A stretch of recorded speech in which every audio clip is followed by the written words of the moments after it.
Bonjour et bienvenue à votre club de lecture Le Bouquineur. Notre capsule souvenir cette semaine concerne M. Mario Bergeron, que nous avions reçu à la saison 2019. Il nous présentait à ce moment 2 livres qu'il avait écrits sur son voyage au Klondike avec son frère. Les 2 titres étaient « 2 frères au Klondike, la vraie histoire » et « Un frère au Klondike, l'autre vraie histoire ». L'objectif de ce voyage était de refaire le voyage de la ruée vers l'or de son arrière-grand-père.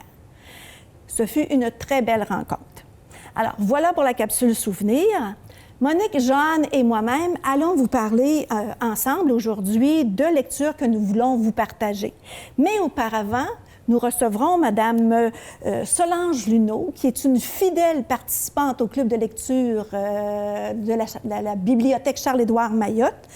Et elle nous parlera bien sûr de livres, mais aussi de chroniques qu'elle a bâties à partir d'un livre coup de cœur. Alors, bonjour Solange. Bonjour Jean-Pierre. On se connaît, donc je peux me permettre de t'appeler Oui, Solange. Toi, tu as lu 2 livres, dont le premier dont tu vas nous parler. Quel est ce livre-là? Moi, c'est Le Miracle québécois qui raconte un pan important de l'histoire du peuple québécois. Ah oui? Ah bon. Alors, en plus, oui, il raconte ça, mais il raconte aussi comment le peuple québécois a été...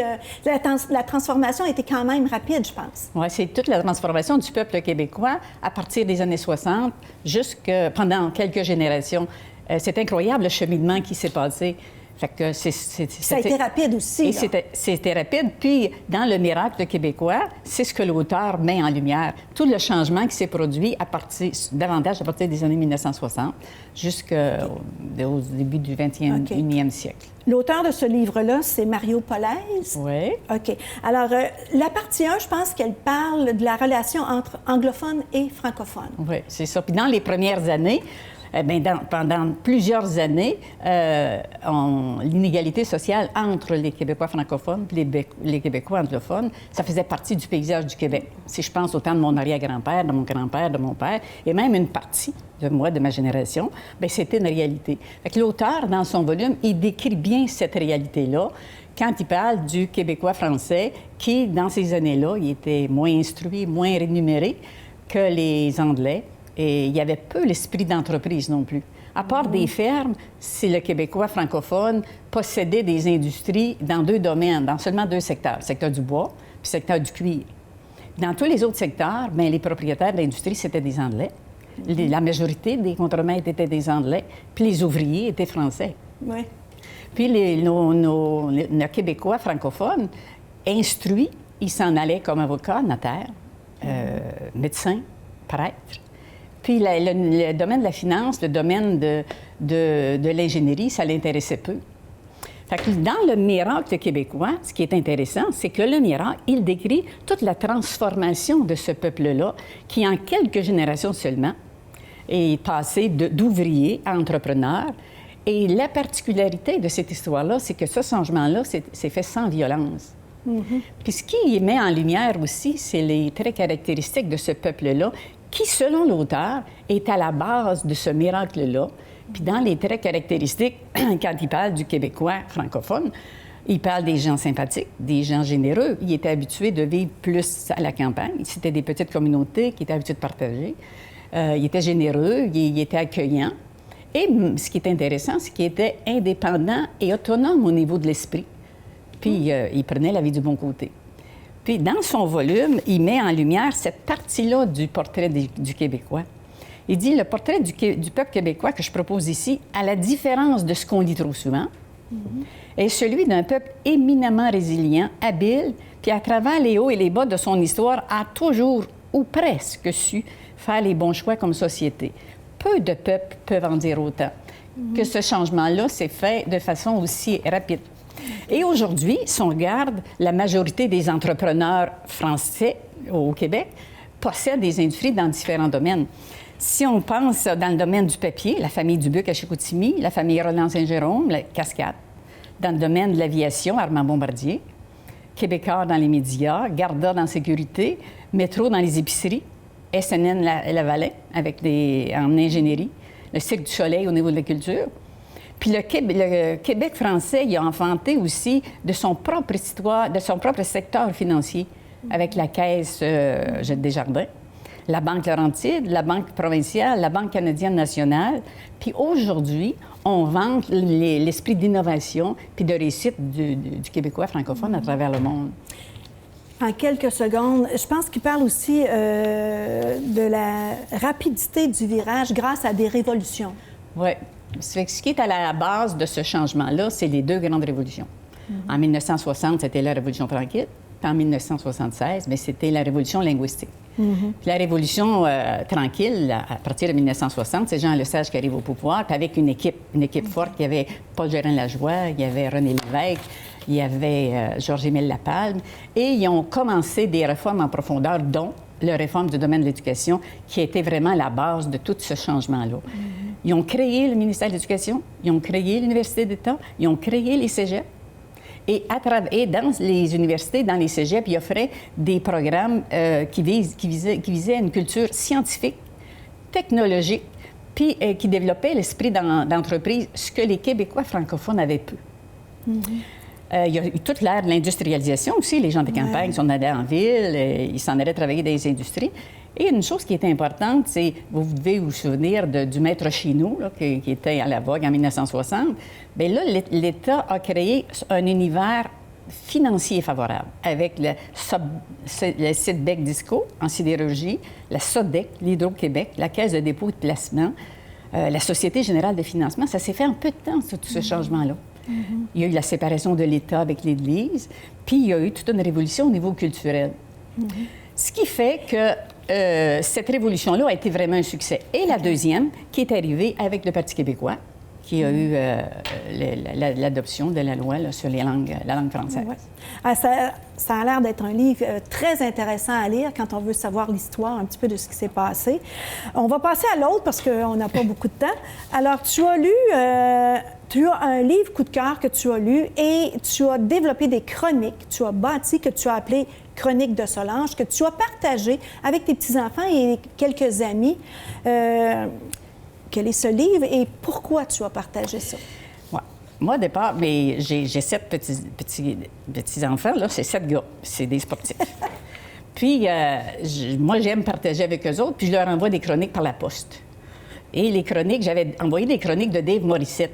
Puis quand j'ai lu le livre « L'Olympien au bureau » de Jean-François Ménard, qui parlait de stratégies pour être capable de réussir dans le sport, mais qu'on peut utiliser dans d'autres domaines, mais ça fait, bien, je vais me faire des chroniques que je vais appeler chroniques de Solange. Mais j'aime beaucoup partager, moi, mes coups de cœur, que je partage avec mes enfants, mais je partage aussi avec différents clubs dont je fais partie, dont le club de marche, puis le club de bridge. Mais Jean-François Ménard, on le connaît peu. On le connaît davantage dans le domaine sportif parce qu'il entraîne des athlètes olympiques, dont Michael Kingsbury, et des athlètes aussi d'autres performances, comme Laurent Duvernay-Tardy au football, les athlètes du Cirque du Soleil, etc. Puis dans son livre, il propose des démarches, puis des outils, des stratégies pour entraîner le cerveau à exceller dans différentes situations. Il dit ce qui se passe entre les deux oreilles, c'est ce qui est le plus important. Fait que les démarches vont permettre de développer une force mentale, un esprit de concentration, une confiance en soi, ce que les athlètes ont besoin pour réussir et ce que d'autres personnes aussi ont besoin pour réussir. Moi, je pense juste au bridge, quand on est en compétition puis qu'on veut réussir, bien, on se donne des stratégies aussi. Et je vais vous en présenter quelques-unes. Puis il y en a qui permettent de développer davantage des habiletés, puis d'autres des attitudes. La première est très facile d'appliquer.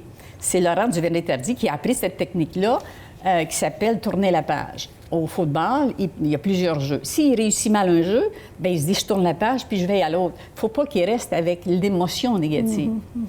Un autre outil, puis qui est un petit peu plus long, c'est une démarche pour devenir performant. On se donne un plan d'action, on se donne des moyens, on s'auto-évalue. Et la démarche est bien décrite. Alors, la personne qui veut l'utiliser, bien, la recette est là. On va jusqu'à se donner des objectifs qui sont juste à notre mesure. Une autre chronique que j'aime particulièrement, c'est « Rêver grand ». On n'est peut-être pas habitués, nous autres, comme Canadiens français, là, de rêver grand, mais le rêver grand, il donne la motivation pour être capable de se dépasser, pour de réaliser des exploits. Puis souvent, il y a 2 outils qui vont permettre de développer cette habilité. cette habilité-là, c'est d'arriver à... Ce qu'il propose, c'est d'illustrer son rêve puis d'en parler aux autres. Comme Michael Kingsbury, à 7 ans, à 9 ans, il avait déjà illustré son rêve olympique qui avait collé au plafond. Oui. Puis en fin de compte, il a réalisé son rêve. Fait que c'est un vrai trésor. Vous pouvez trouver... On peut faire au moins 25 chroniques juste avec le livre. Ben oui. 25 moyens différents pour développer des attitudes, pas juste des outils, développer la performance au niveau physique. Lui, c'est davantage la partie mentale. Je voudrais que tu nous parles, mais en même pas 20 secondes, là, du SISU, qui est un outil aussi dans ce volume-là. Oui, c'est un artiste de cirque de finlandais qui utilise, eux autres, cette méthode-là en Finlande, qui est enseignée même avec les enfants du primaire, aux enfants du primaire. C'est qu'il faut dépasser la détermination. Eux autres, pour réussir, il faut faire preuve de courage, faire preuve de ténacité, mais au niveau 10. Puis quand on a envie de démissionner, on se dit non, on ne démissionne pas. Il faut être capable d'aller au-delà de ses limites. Puis ce qui est intéressant, c'est que c'est enseigné là, aux autres à partir du primaire, puis que c'est partagé et expérimenté dans les familles. Fait que, puis pour un athlète finlandais qui va aux Jeux olympiques, son plus grand succès, c'est pas de gagner la médaille d'or, c'est de se dépasser, d'aller au bout de ses limites. On va terminer avec ces belles paroles qui sont, dans le fond, pour tout le monde, pour nous tous et nous toutes. Même pour les joueurs de bridge. Même pour les joueurs de bridge. Merci beaucoup, Solange. Ça a été très intéressant. 2 livres vraiment intéressants à lire. Oui, allez les chercher.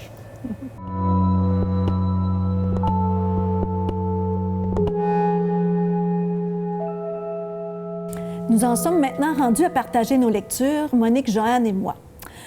Bonjour, mesdames. Bonjour. Alors, Monique, on va commencer par toi. De quoi nous parles-tu ce matin? Alors, moi, je vous présente un ethnopolar. Je prends le temps de couper entre les deux parce que je ne sais jamais comment faire la liaison. Alors, un ethnopolar qui a été écrit par Pier Giorgio Pelucci, qui est un Italien qui vit à Milan et qui a à son actif plusieurs romans noirs et des sagas policières. Alors, on est plus précisément en Sardaigne. L'île des âmes, c'est la Sardaigne. Et le roman commence une nuit. Un jeune garçon est réveillé par son chien qui s'en va dans la campagne. Ils vivent à la campagne, là, le jeune garçon et sa famille. Il s'en va dans la campagne et le jeune garçon décide de le suivre et il arrive sur le lieu d'un crime. Il voit un homme poignarder une femme qui est recouverte d'une peau de mouton. Alors, on retrouve ce jeune garçon-là des années plus tard, alors qu'il est devenu policier, parce que ça l'a tellement marqué qu'il a décidé d'entrer dans la police. Et un des premiers cas qu'il a à élucider, c'est un meurtre semblable d'une femme qui est poignardée et qui est recouverte d'une peau de mouton. Alors, ce jeune garçon s'appelle Moreno Baralli. Et dans la plus grande partie du roman, Moreno Baralli est maintenant âgé, il est à la retraite, il se meurt. Et quand il apprend que son ancienne collègue Maya Raïs est affectée au crime non élucidé, ce qu'on appelle en français les cold cases, alors il lui demande de s'occuper en priorité de ces 2 meurtres-là parce que ça l'a constamment obsédée. Alors, Mara Reyes, elle est aidée d'une autre inspectrice qui s'appelle Eva Kroos et qui arrive, je me souviens plus si c'est de Turin ou de Milan, mais en tout cas d'une ville du Nord. Tout le monde se demande qu'est-ce qu'elle peut bien venir faire en Sardaigne, là, parce que, bon, ça a l'air d'être d'un endroit fort reculé. Mais ces 2 femmes-là prennent en charge les 2 meurtres rituels qui ont obsédé et qui obsèdent encore notre ami Baralli.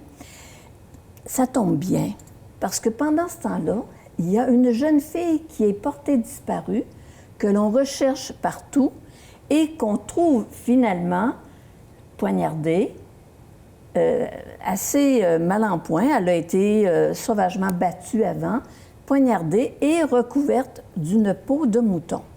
Donc, on est là dans ces...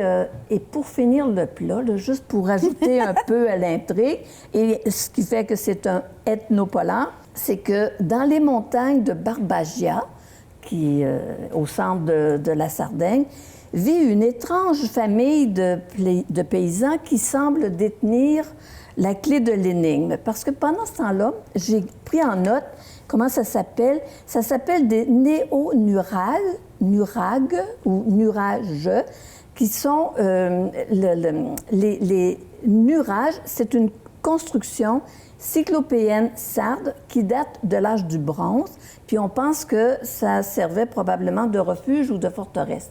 Or, il y a des gens aujourd'hui qui s'inspirent encore de cette civilisation-là, qui sont païens, qui vivent avec des rituels, qui interpellent la lune, le soleil pour de meilleures récoltes, etc. Donc, c'est cette présence un peu bizarre dans le roman qui fait qu'on verse un peu dans l'ethnologie. Alors, c'est la première enquête de Mara Raïs et d'Eva Cross. Comme petite intrigue secondaire, on va apprendre pourquoi ces deux inspectrices-là, qui sont pleines de talent, ont été mutées aux crimes non élucidés, parce que ce qu'il faut comprendre, c'est que quand tu es muté à ces crimes-là, bien, c'est que normalement, tu n'es pas très doté du côté du cerveau. Or, ce n'est pas le cas. Bien, voilà. Ce n'est pas le cas. Ces deux jeunes femmes sont particulièrement perspicaces. Alors moi, j'ai aimé ce roman-là. Il est très bien construit. La superposition de tous ces tableaux-là, ça s'assemble bien, ça coule de source. C'est un thriller, on est constamment interpellé, il y a des rebondissements. Enfin, tout est là, tous les ingrédients sont là pour en faire un bon polar. Et en surplus, nous sommes en Sardaigne. Alors, c'est envoûtant, même si l'île, au niveau de ses paysages, n'occupe pas une place importante dans le récit, mais à chaque fois qu'il y a un petit clin d'œil, tu te dis « Oh, mon Dieu, moi, je vais aller faire un tour en Sardaigne, ça a tellement l'air beau. » Alors, je vous conseille ce livre, « L'île des âmes » de Pier Giorgio Pellucci.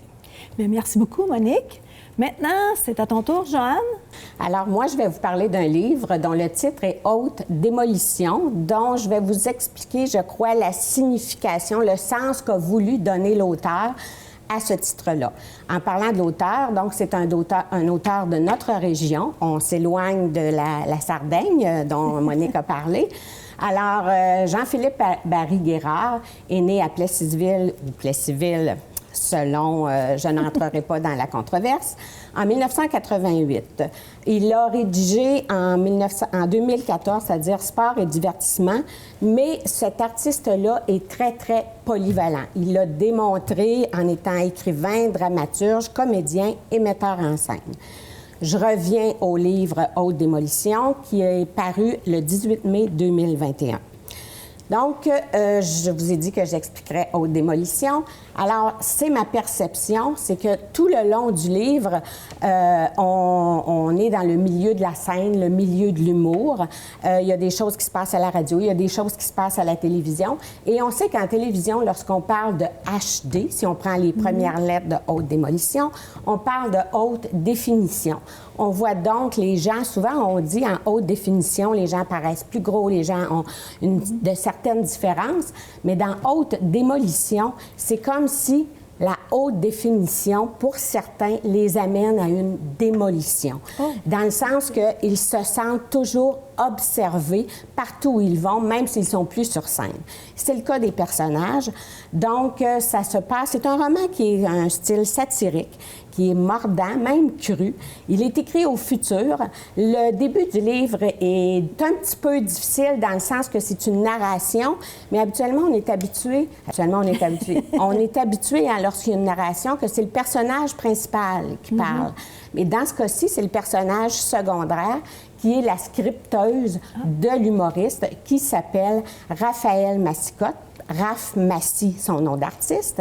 Et Raph Massy, lorsqu'il était au secondaire, il était très, très impopulaire. Pour ne pas dire, il était peut-être même intimidé. Mais un jour, il s'est rendu compte qu'en faisant rire, alors qu'il était dans la ligue d'improvisation, bien, il pouvait choisir de faire rire de lui. C'était son choix et non pas que les autres riaient de lui à son insu. Alors, suite au secondaire, l'improvisation, École nationale de l'humour, où est-ce qu'il rencontre rencontre un collègue et qui s'appelle Samuel Bouvier, Sam, son nom d'artiste. Et Sam, selon Raphaël, est de loin supérieur à lui.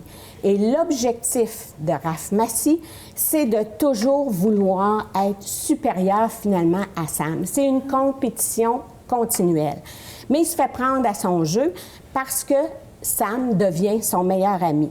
Et comme Sam, au départ, dans sa carrière d'humoriste, il est plus populaire, il a une meilleure agence pour ses spectacles. Alors, Sam propose à Raph de faire ses premières parties.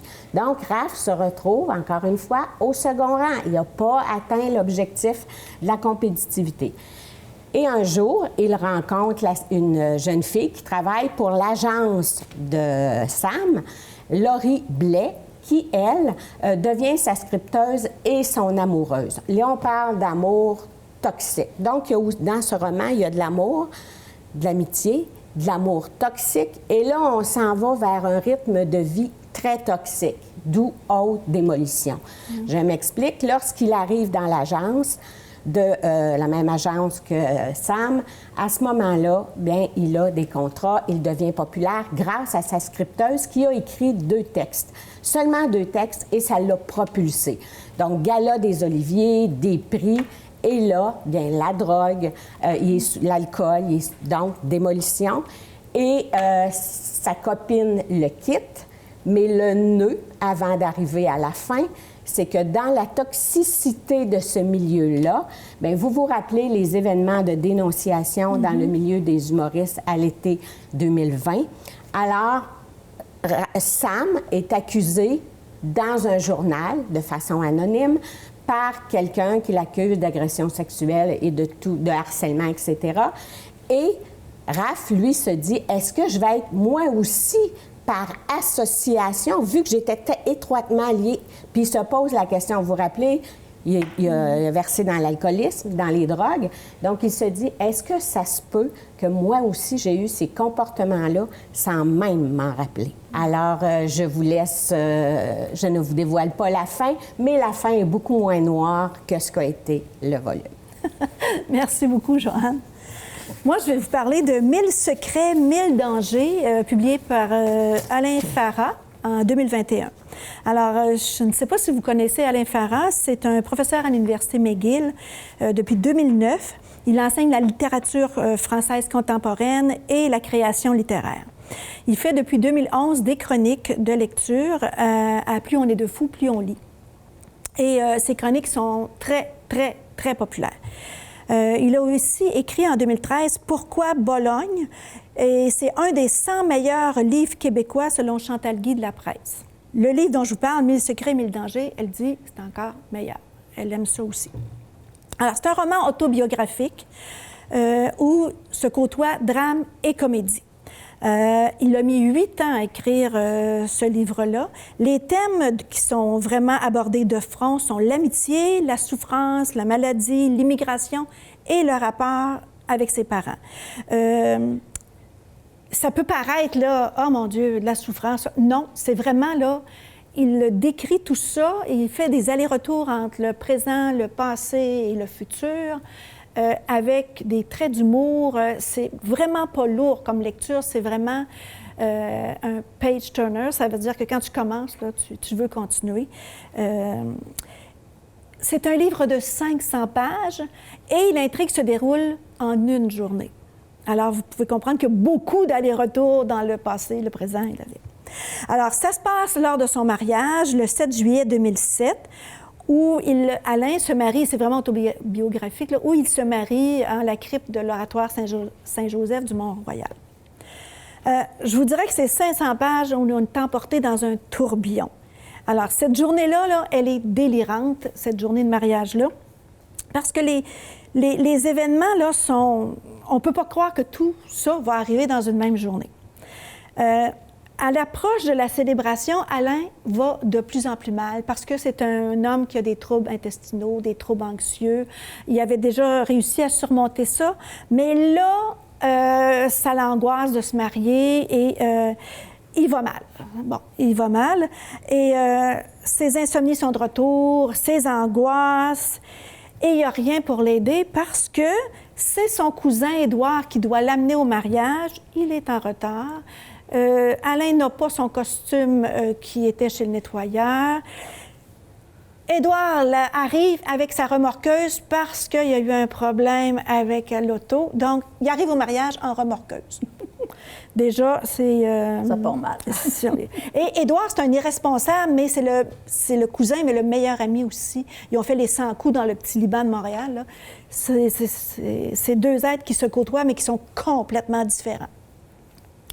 Alors, il y a beaucoup d'événements pendant le mariage. D'abord, il apprend, lors du mariage, que son vrai nom n'est pas celui qu'il porte.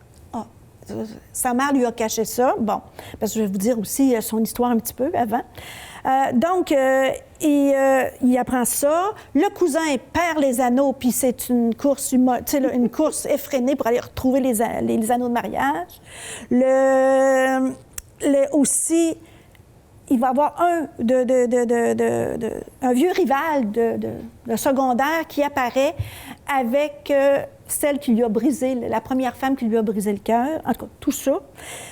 Il faut dire que c'est un garçon qui est né à Montréal de parents libanais, d'Égypte et chrétiens, qui ont immigré au Québec voilà 30 ans, qui ont divorcé voilà 20 ans et qui ne se parlent plus depuis 10 ans. Donc, vous pouvez voir tout ça. Là. Il va parler de tout ça, là, lui. Il va se remémorer ça pendant sa journée, avant, pendant et après la cérémonie. Édouard, lui, il est toujours dans les problèmes parce que lui, c'est pas un névrosé, c'est pas un intello, c'est un homme qui veut gagner de l'argent rapidement. Donc, il y a toujours un paquet de problèmes. Et d'ailleurs, il y a un chapitre consacré à leurs disputes, leurs amours, tout ça, là. Un chapitre, le chapitre 2, qui était intitulé « Les deux imbéciles ». Alors, dans le fond, le mariage, c'est un prétexte pour aborder différentes questions qui sont la religion, le racisme, les trahisons, la famille et les thèmes de relations interpersonnelles. Vraiment un roman chaleureux, profond, divertissant, tendre et doux. Je vous le conseille. Mais c'est quand même 500 pages. Ça ferait un bon film. Oui. Ah oui, ça ferait vraiment un bon film. Tu as bien raison. Bon, on va se mettre là-dessus. Oh mon Dieu, oui. Alors, merci beaucoup, mesdames. Merci beaucoup à vous à la maison aussi. Et je termine bien sûr en citant Claudia Larochelle, qui est journaliste, animatrice et autrice. « Lire, c'est avancer sur des ponts que je n'aurais jamais le courage d'emprunter ailleurs que dans la fiction. » Bonne semaine. Bon.